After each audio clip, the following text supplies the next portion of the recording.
Assalamualaikum warahmatullahi wabarakatuh. Ahlan wa sahlan bihadaratikum fi qanatina Arab Otak Kanan. Kali ini teman-teman kita akan belajar bagaimana kita mengingat kosakata atau mufradat yang penting yang pasti kita gunakan dalam percakapan kita sehari-hari. Nanti kita akan belajar caranya bagaimana, tips-tipsnya nanti bagaimana untuk kita supaya bisa menambah terus kosakata agar perbendaharaan kosakata kita atau mufradat kita terus bertambah. Nah, saya mau kasih tahu dulu nih caranya bagaimana kita bisa menambah kosakata kita yang memadai. Nah, yang pertama yang harus kita pahami, ya kan? Pada saat kita ingin mengingat mufradat, nah, itu kita harus tahu dulu kosakata yang memang paling dekat sama kita ada di mana. Berarti di rumah, ya, fil bait. Nih. Jadi kosakata yang ada di rumah, fil bait. Apa aja sih? Kita bedah lagi di sini nih. Nanti apa namanya tuh, kata benda, ya kan. Nah, terus nanti kata sifat, ya kan. Terus di sini misalnya lagi kata kerja, fi'il. Nah, nih kita mapping dulu nih kata kerja, kata benda, kata sifat yang ada di rumah. Contoh misalnya nih ya, kata benda yang ada di rumah apa? Misalnya nih ya, kamar. Nah, kamar bahasa Arabnya apa? Nah, hujratun.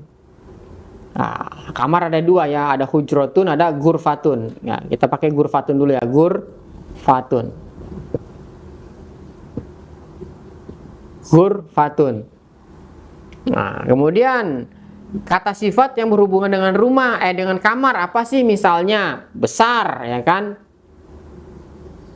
Kabirun. Nah, kabir, kabirun.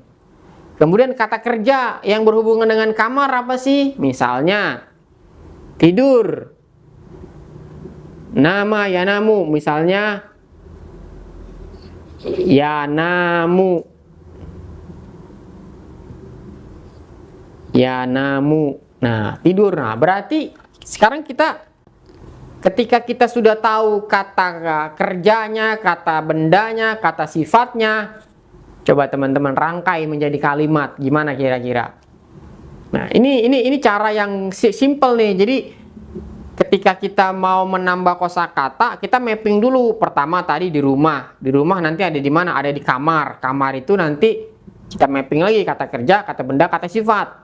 Nah, ini contohnya sekarang kita di kamar dulu nih. Misalnya ada gurfatun, ada kabirun, ada yanamu. Berarti tinggal kita susun.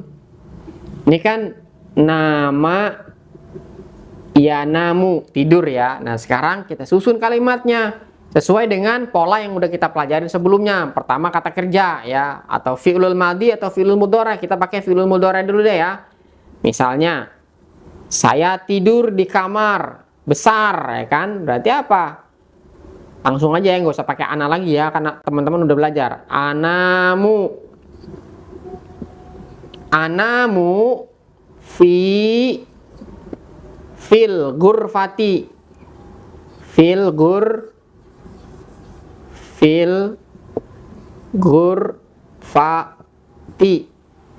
kamar yang besar. Fil gurfati al kabiri. Nah, al kabiri. Nah, perhatikan teman-teman nih, al kabiri. Nah, karena ini gurfah itu kalau dalam bahasa Arab kita sebutnya mu'annas ya. Ini ya mu'annas, maka nih apa ciri-ciri mu'annas? Ada taknya nih, tak marbuto, maka kabirnya itu menjadi kabiroti. Karena apa? Ada taknya, jadi kabiroti. Gitu. anamu fil ghurfatil kabiroti. Nah, seperti itu, teman-teman. Gampang kan? Jadi rumus awalnya itu kita tentukan dulu nih kata bendanya, kata kerjanya, kata sifat, kita susun. Nah, cari deh tuh, misalnya di kamar kata kerjanya apa lagi? Ya kan? Selain besar, tadi ya lawannya besar apa sih? Ya soghir. Jadi usahakan tuh berpasang-pasangan, ada besar, ada kecil, ada jauh, ada dekat. Jadi biar kita gampang gitu mengeksplornya. Nah, jadi kalimat yang pertama tadi, anamu fil ghurfatil kabirah. Saya tidur di kamar yang besar. Terus apa lagi sih? Nanti kamarnya luas, ya kan? Wasi'un. Nah, jadi apa? Tinggal kita susun lagi kalimat. Nah, itu. Jadi nyusun kata atau kalimat itu kita harus paham dulu nih kata bendanya, kata kerjanya, kata sifatnya. Makanya tugas utama kita nih yang pertama adalah kita mapping dulu tuh kata mufrodat yang ada di kamar. Ya, nanti di kamar mandi apa, nanti di dapur apa, ya kan? Dapur bahasa Arabnya apa? Kamar mandi bahasa Arabnya apa, ya kan? Kita mapping kata-kata benda, kata sifat, kata kerja yang ada di situ. Udah, yang penting susunannya teman-teman udah paham kan? Kayak bahasa Indonesia aja. SPO. Subjek, predikat, objek. Kan ini anamu fil hujrati kabirah. Nah, tapi tidak selalu kalimat itu ada objeknya. Ya kan? Tergantung kata kerjanya. Ya, ini contoh kan nggak ada objeknya nih. Anamu fil ghurfati al-kabirah. Ya kan? Anamu fil ghurfatil wasi'ah. Wasi'ah yang luas. Nah, kita kasih contoh lagi nih. Jadi ini cara memapping, memetakan kosakata apa yang penting yang sehari-hari kita temui yang pasti dipakai dalam muhadasah al-yaumiyah kita. Nah, seperti itu ya. Nah, sekarang bagaimana cara menghafalnya? Cara menghafal atau mengingatnya pertama nih bikin kalimat seperti ini, langsung dipraktekin. Karena otak kanan itu bukan otak teori. Otak kanan adalah otak yang langsung bertindak, langsung praktek. Nih, jadi kalau teman-teman dapat kosakata mufrad seperti ini langsung dipraktekin, itu akan lebih gampang diingat, akan lebih gampang nempel di otak kita. Nah, itu cara pertama nih yang saya kasih contoh nih. Cara kedua, ya teman-teman setelah tadi mapping, cara kedua teman-teman bikin asosiasi atau penghubungan. Contoh nih ya. Misalnya teman-teman hari ini baru ketemu atau baru tahu kata ghurfatun. Ghurfatun artinya kamar. Coba kalau teman-teman dengerin ini, saya berucap seperti ini. Ghurfatun, ghurfatun, ghurfatun, kamar, ghurfatun. Ya, ingat, otak kanan itu otak visual. Berarti untuk mudah mengingat dengan otak kanan harus ada gambar visualnya. Nah, cara mencari gambar visualnya adalah menghubungkan dengan sesuatu benda yang otak kita udah kenal. Nih, kalau saya ulang kata-kata ghurfatun, ghurfatun, ghurfatun, ghurfatun, kira-kira apa? Anggur kan? Ghurfatun. Anggur, misalnya anggur patung, betul nggak? Nah, ini contoh membuat asosiasi. Jadi ghurfatun, kalau dia fokusnya ke otak kiri, ini akan menjadi sesuatu yang asing karena otak kiri nggak kenal. Ini nggak kenal ghurfatun karena ini kata baru. Maka harus diasosiasikan menjadi apa? Kan ada kata gur, berarti anggur, gur, anggur, tun, patun, kan jadi patung. Anggur patung. Nah, jadi bayangin ada anggur patung. Ada anggur ya, anggur itu berbentuk patung gitu ya. Itu ada di kamar. Dibayangin, divisualin. Jadi ghurfatun, anggur patung ada di mana? Di kamar. Nah, itu cara kedua untuk mengingat mufrodat. pakai asosiasi. Nah, ya kan? Nah, itu tadi cara pertama, cara kedua ya. Tadi saya ulang lagi nih, biar teman-teman tambah mantap. Cara pertama tadi setelah kita mapping ya, kita langsung ucapin, praktekin atau ditulis. Karena menulis juga ada pengaruh tuh ke daya ingat kita ya. Kedua, pakai visual asosiasi.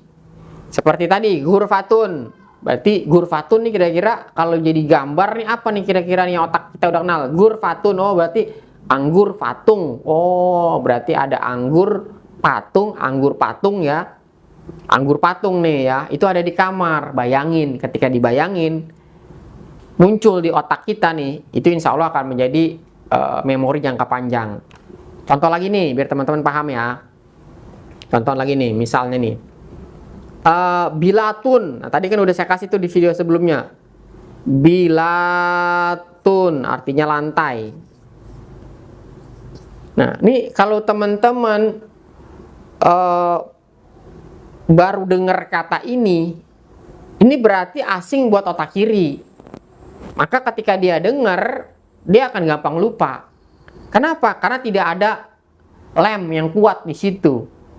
Maka otak kiri supaya kata bilatun ini kuat tersimpan di memori otak kiri, maka harus diulang-ulang.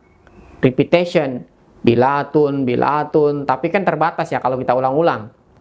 Kenapa? Karena kita masih menghafalin banyak kosakata yang lainnya atau banyak mufradat yang lainnya. Makanya biar lebih mantap pengulangannya ini harus dibarengi dengan tindakan. Harus dibarengi dengan aksi atau tindakan yang nyata, yang sesuai.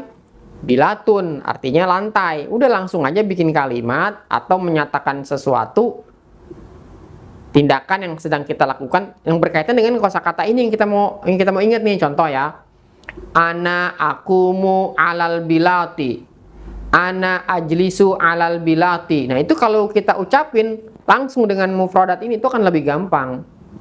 Apalagi kalau kita highlight ya, misalnya ana akumu alal bilati, ini bilatinya dipukul-pukul kayak gitu, itu akan lebih nancap karena di situ ada highlightnya, di situ ada penekanannya di situ. Ini bilatun. Nah, bilatun itu biar terasosiasi, ada gambar bilatun. Kira-kira apa nih?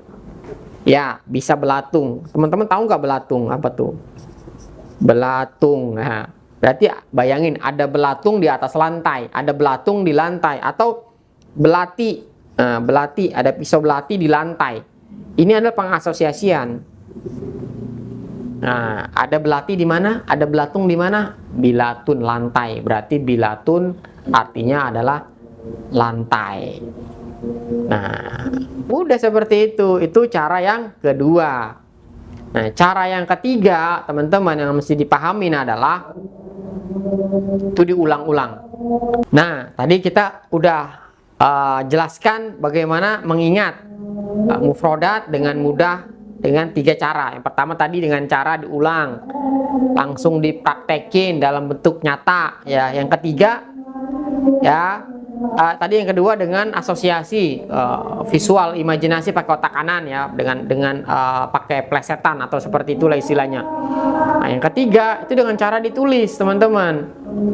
Jadi menulis itu ada pengaruhnya ke daya ingat kita, makanya ditulis. Apalagi kan bahasa Arab juga ada skill khusus nih dalam menulisnya. Jadi semakin kita tulis itu kosakatanya ya, dalam bentuk kalimat atau dalam bentuk sendiri gitu, kata per kata dan artinya, itu akan membantu kita untuk mengingat. Nah, makanya nih kalau 3 hal ini teman-teman lakukan, langkah ini, insya Allah nanti perbendaharaan mufradat kita akan terus meningkat ya. Jadi penting banget nih kita lakukan ini secara rutin ya. Dan kalau perlu ditarget nih, sehari kita mau ngafalin berapa kosakata ya. Jadi untuk bisa bicara bahasa Arab itu minimal ya kita kuasain 1000 kosakata aja tuh. Ya, itu sudah termasuk kata benda, kata kerja, kata sifat ya, dan domir dan segala macamnya. Nanti belajar nahwu sorofnya tuh langsung aja, nggak usah dari teori tapi langsung ke praktek. Ya, langsung ke praktek. Yang penting tadi di video yang awal tadi tuh udah saya jelasin, itu satu pola kalimat dulu. Nanti sebelum kita beralih ke bagaimana cara bertanya. Ya, nanti ada beberapa kalimat tanya atau kata tanya yang bisa kita gunakan untuk kita bisa berinteraksi. Ya, kalau dalam bahasa Inggris ada 5W1H. Nanti kita akan belajar tuh bagaimana cara berinteraksi dengan menggunakan 5W1H itu. Ya, nanti di situ ada ma, hal, aina, mata, dan seterusnya. Ya, jadi intinya teman-teman pelan-pelan kita pelajarin ya, dan harus dipahami dengan baik. Semoga apa yang kita pelajarin ini nanti bisa kita aplikasikan dengan begitu mudah dan tentunya maksimal begitu ya. Nah, jadi saya ulang lagi nih ya. Jadi ada 3 cara untuk kita meningkatkan perbendaharaan jumlah kosakata kita. Cara pertama kita mapping dulu ya, mapping. Terus dari rumah yang terdekat dulu. Jadi setiap hari kita sering ada di mana? Di rumah. Dari rumah kita kemana? Di rumah kan banyak tuh, ada kamar mandi, kamar tidur, ada dapur, ada taman, halaman, ruang tamu. Kita bedah semuanya. Terus kemana? Sekolah, kantor. Ada apa lagi di kantor? Ada apa lagi di sekolah? Bedah lagi. Terus intinya apa? Benda sifat kerja. Gitu aja udah. Nah, habis itu apa? Langsung susun kalimat.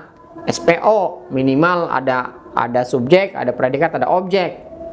Nah, perubahannya udah kita langsung praktek seperti yang udah saya jelasin di video-video sebelumnya. Nah, intinya bahasa Arab itu gampang, simple kalau kita tahu caranya. Nah, makanya nanti saya berharap teman-teman ketika ada kendala kesulitan bisa kita diskusi di grup yang nanti teman-teman sudah berada di situ. Ya, mungkin untuk video kali ini saya kira cukup ya teman-teman. Mudah-mudahan bisa dipaham dengan baik. Syukran alaikum. Wassalamualaikum warahmatullahi wabarakatuh.